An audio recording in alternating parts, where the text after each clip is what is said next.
Pak Jutek, artinya kan sebenarnya sudah terang benderang ini Pak, tapi tinggal bagaimana kita membuktikannya secara di mata hukum, kemudian dengan alat-alat bukti yang lain, sehingga posisi Sudirman juga jangan sampai jadi dikorbankan begitu. Pendapat Anda Pak Jutek?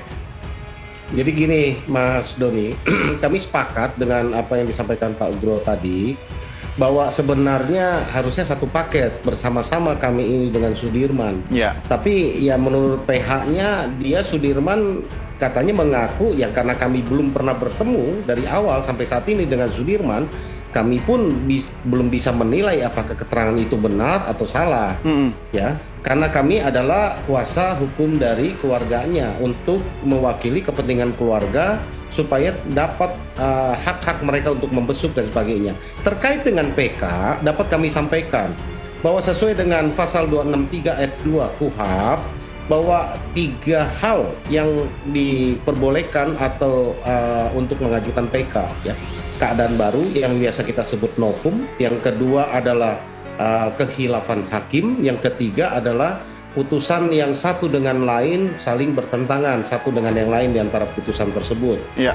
Dan kami sampaikan di dalam memori PK kami yang kami serahkan, 3 hal ini sudah kami temukan dan sudah kami sertakan.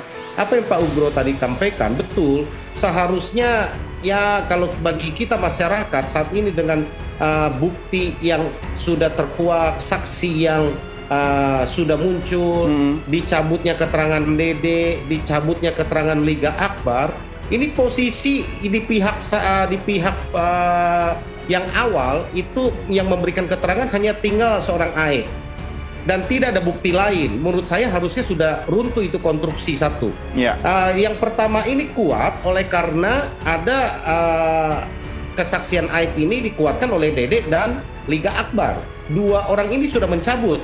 Menurut saya harusnya sudah runtuh konstruksi hukumnya secara logik ya. Oleh karena AIP ini tidak didukung lagi oleh kesaksian lain, hanya dia seorang diri, pengakuan dia yang notabene yang dia katakan bersama-sama dengan Dede sendiri berani bersumpah, berani dihukum mengatakan bahwa peristiwa itu tidak pernah ada. Ditambah lagi dengan saksi-saksi yang hadir baru yang melihat peristiwa itu adalah peristiwa kecelakaan, baik itu oleh Adi, ya musafir yang sedang duduk malam itu di flyover, ataupun Pak Ismail dengan anaknya, ya, dan juga keterangan Widi dan Mega yang menyaksikan dan dikuatkan oleh scientific crime investigation dari HP transkrip, ya transkripnya yang pukul 10:14 detik ke 10 masih berkomunikasi, itu semua seharusnya membuktikan udah nggak ada keterangan lain lagi, nggak akan bisa dibantah. Kalau kejadian itu menurut AIP kejadiannya 21.30 sementara 10.14 itu masih ada komunikasi. Dan sebelumnya itu bahkan cikikikan hahihehe ya menurut Mega dan Widi, ya tentu ini. Kemudian hal yang lain yang menurut kami perlu diragukan adalah bahwa 22.30 kurang itu tim dari Polsek itu olah TKP sudah ada. Artinya kalaupun itu dari 22.14 sampai 22.30 itu hanya berjarak 10 sampai 15 menit. Apakah mungkin rangkaian cerita bahwa kejar-kejaran dari SMP 11 ke arah flyover, dipukul, lalu timpuk-timpukan, ditusuk, dibawa lagi ke tanah kosong di belakang bengkel, di situ dipukul lagi, diperkosa bergantian, lalu dipakai lagi bajunya, dibawa lagi ke flyover, diletakkan di situ, logikanya aja mungkin nggak waktu itu hanya 14-15 menit.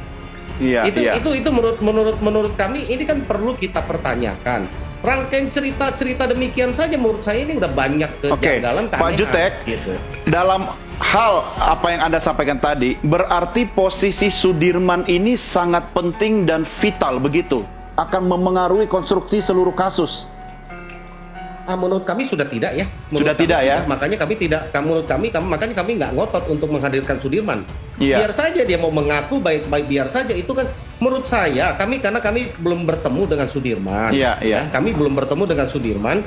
Kami juga belum tahu apa betul dia mengaku. Tapi menurut saya Mas Doni, Sudirman ini dihukum seumur hidup loh. Artinya ketika nanti ketemu dengan keluarga, ketika kami jelaskan bahwa betul nggak dia mengaku, karena yang lain dan bukti yang lain mengatakan tidak nih, kami pengen tahu jalan cerita sebenarnya, dan kami akan beritahu bahwa kamu lu dihukum seumur hidup lo, nggak main-main. Artinya tidak akan pernah keluar lagi dari penjara, tidak punya hak untuk mendapatkan remisi, tidak punya hak untuk keluar dari LP, lapas. Kalau 20 tahun seperti yang Jessica kemarin, dia hanya menjadi 8 tahun lebih, oleh karena dia mendapatkan remisi dan juga punya hak untuk bebas bersyarat. Kalau untuk terpidana seumur hidup itu tidak punya hak untuk remisi. Jadi betul-betul dia akan keluar itu menjadi mayat baru bisa keluar. Artinya itu yang kami akan sampaikan, apa betul dia mengaku? Ini yang menjadi pertanyaan ya.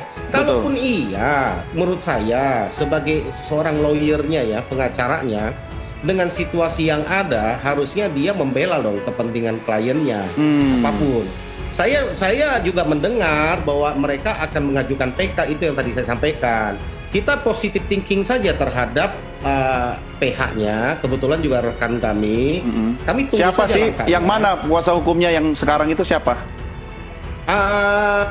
Ada Pak Wilson ya. Itu yang Anda aja Wilson bicara ya, Pak Jutek ya? Itu rekan kami, teman kami. Ya. Nah, kami sudah komunikasi, kami sudah sampaikan. Saya hargai apa yang disampaikan oleh Pak Wilson kepada saya.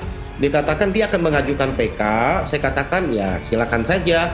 Ya kan saya juga sampaikan Pak Wilson, harusnya kan terlepas apapun pengakuan dari Sudirman, harusnya diajukan dong, membela kepentingan bagaimana setidak-tidaknya meringankan lah, namanya juga usaha kan gitu kan. Saya sampaikan walaupun dia mengaku, bagi klien kami kan jelas bahwa dia tidak mengaku, dan kami sedang membuktikan. Harusnya dia mendompleng keadaan kami, dia katakan betul Pak, kami sepakat, ya, kami sepakat. Kami juga akan mengajukan PK yang menurut saya kita tunggu saja. Gitu, Pak. Ya, handphone Eki kenapa tidak disita, tidak dibuka? Ada apa? Apa sebetulnya udah dibuka, tapi pas dibuka, ya kejadiannya nggak begini nih, apa kayak begitu? Ya. Tapi kalau misalnya udah terlanjur ditangkepin gimana? Yang malu siapa? Nah, artinya sampai ini tidak dilanjutkan bukti telepon ini, apakah ini kelalaian? Tidak sesuai misi. Atau ada motifnya? Tidak sesuai misi. Kalau ada motifnya kan juga nggak mungkin ya. Yang bagian bawah-bawah itu inisiatif, kalau nggak ada suruhan, mereka nggak ada perintah kan? Iya, tidak sesuai misi. Iya kan? Iya. Artinya, ya. Jadi ada ini, ada saringan, ada sortir. Iya. Ya kan? Ada sortir yang seolah-olah, jadi saya duga nih ya, ada orang yang menginginkan bahwa pokoknya kejadiannya harus ada pembunuhan, ada pemerkosaan. Jangan sampai ada sesuatu yang membuat itu tidak terjadi, ada ditampilkan di BAP, bener kan sih? Betul. Pertanyaan kenapa? Apakah pas dibuka, nggak begini, aduh, nggak begini bro? Gitu kan? Udah terlanjur bro, udah bocok bro. Gimana tuh? Gimana bro? Iya kan? Tapi kenapa harus disahkan duluan? Udah banyak bro. Iya. Gimana? Jadi ditahan. kasusnya harus jadi nih bro. Iya, udah harus ditahan. Iya. Ya kan? Kalau ditahan masa tahanan ini berjalan. Iya. Masa tahanan anak kan beda jauh dengan masa dewasa, lebih pendek, ya kan? Iya. Proses persidangan juga lebih pendek. Gitu. Dan posisi sudah bonyok. Kalau dia dilepasin supaya nggak dihitung masa tahanan, ya masalah juga kan, ketahuan bonyoknya. Tapi gue yakin lah Mabes Polri pasti bisa mengungkap ini dan bisa adil, bisa Sambo aja bisa di penjara ya kan? Iya sih. Kasus Vina Cirebon, kata mantan Wakapolri Komjen Pol Purnawirawan Owegrosseno, merupakan permainan hukum. Dia mengatakan bahwa keterangan tanpa alat bukti di kasus ini terkesan mencolok. Bahkan telah diakui oleh Kapolri bahwa kasus Vina Cirebon tidak dilengkapi scientific crime investigation. Meski kondisinya begitu, kasus tersebut dulu malah tetap diterima oleh kejaksaan. Kemudian juga malah masuk ke persidangan sampai akhirnya 8 orang dipenjara. Selain itu, kata dia, di Cirebon ini juga masih ada pihak-pihak lainnya. Namun mereka malah terkesan diam ketika kasus kematian Vina dan Eki ini terjadi tahun 2016, kemudian dibawa ke persidangan 2017 silam. Hal ini pun menjadi pertanyaan besar bagi Owegrosseno sendiri. Selain itu, Owegrosseno juga mengomentari soal sosok terpidana Sudirman yang menghilang, bahkan keluarganya juga sulit ditemui. Ketika 6 terpidana yang lain kompak mengajukan PK, Sudirman tetap kukuh bahwa dia membunuh korban Vina dan Egi. Bahkan dalam pengakuannya yang terbaru, Sudirman mengaku memukul korban. Meski mengaku begitu, Sudirman menurut Awegoro Seno masih belum dikatakan sebagai pembunuh Vina dan Egi. Pengakuan Sudirman ini, kata Awegoro Seno, barulah pengakuan, masih perlu dibuktikan dengan bukti lain. Bro, kok sepertinya makin karut-marut kita makin ke sini. Karena kalau bicara tentang Sudirman, harusnya kan dia satu paket. Tapi karena Sudirman Sudirman berbeda, ya, mengakui pemukulan kata penyidik tadi. Kemana kira-kira arah kasus ini, Pak? Ya, saya dengar cerita Pak Jutek tadi juga heran apakah Sudirman ini dalam kondisi sehat mental jasmani kira-kira gitu, Pak. Jadi dia mengakui memukul, tapi kan hanya keterangan dia, hanya mengakui saja. Pengakuan ini kan hanya satu alat bukti. Sepihak ya. Alat bukti yang lain tidak ada. Iya. Jadi posisi Sudirman dengan 6 yang lain, ya berarti harusnya sama ya. Sama, jadi tidak bisa dikatakan dia sebagai pelaku juga menurut saya. Walaupun melakukan pemukulan menurut pengakuannya begitu, Pak. Iya, Bro? mengakui melakukan pemukulan, tapi kan mengaku ini bukan alat bukti walaupun di depan sidang pengadilan. Harus dibuktikan dengan 2 alat bukti. Iya. Ada nggak alat bukti lain yang mengatakan bahwa dia memukul? Walaupun dia mengaku memukul ini. Iya. Ini yang sampai sekarang tidak terbuktikan di sini. Scientific Crime Investigation tidak pernah dibuktikan di sini. Artinya tidak kuat pengakuan Sudirman itu, kalaupun betul terjadi pemukulan begitu.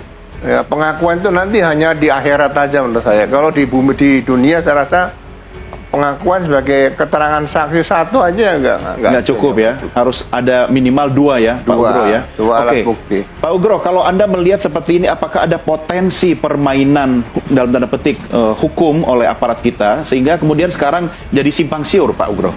Ya, dari awal sudah jelas. Semuanya hanya keterangan saksi tanpa ada alat bukti yang lain. Tanpa ada Scientific Crime Investigation, dan itu sudah dikatakan oleh Kapolri dan Wakapolri, ya kan. Kemudian bisa maju sidang sampai ke jaksa dan pengadilan. Kemudian di Cirebon juga ada Muspida atau Forkompimdam, di situ juga semuanya diam. Ini sebetulnya di Cirebon ini ada apa? Itu yang pertanyaan saya sering-sering muncul. Jadi saya rasa ini permainan hukum yang paling buruk di dunia ini sekarang ini di Cirebon berkaitan dengan terbunuhnya Vina dan Egi ini. Iya, tapi akan menyulitkan Sudirman ketika akan mengajukan PK ya, Pak Ugro ya?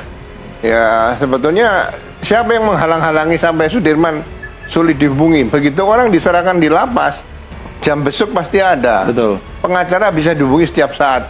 Seharusnya tidak ada masalah dengan Sudirman. Gitu. Ya. Pak Ugro, saya harus menguliti institusi Anda kepolisian. Artinya ini untuk kebaikan kita bersama. Seandainya seorang Sudirman kemudian tetap berada di lapas, tetapi dihalang-halangi ditemui oleh keluarga dan penasihat hukumnya, kira-kira dari kacamata kepentingan hukum, apa sih yang kemudian ditutupi atau dihalangi menurut Anda, Pak? Ya, saya dapat keterangan dari beberapa rekan pengacara. Sudirman kan dalam keadaan tidak normal, tidak sehat normal, tidak sehat jasmani ya. Seharusnya dia didampingi oleh seorang perawat kesehatan di situ lah. Ya, paling nggak seorang kurator yang bisa dampingi, bisa menerjemahkan kalau perlu apa yang dikatakan. Karena orang seperti Sudirman ini kan tidak bisa bicaranya dianggap normal seperti itu. Ya, artinya negara harus menyediakan Negara harus menyediakan itu. iya. Negara Oke. menyediakan. Itu atas permintaan siapa, Pak Ugro? Ya, sebetulnya petugas yang berkaitan dengan rutan atau lapas ini sudah tahu sejak awal. Itu pasti ada aturannya, nggak mungkin tidak diatur. Oke. Artinya menurut pengalaman Pak Ugro, kalaupun misalnya Sudirman mengaku melakukan pemukulan, tapi dalam kondisi fisik dan kesehatan dia tidak sempurna, bisa jadi itu batal atau diragukan keterangannya. Kondisinya kesehatan jiwa pun dia normal, itu pun nggak bisa, hanya pengakuan. Iya, ya, tidak ada alat bukti lain. Nggak ada nilainya sama sekali. Oke, menarik. Saya kembali ke Pak Jut.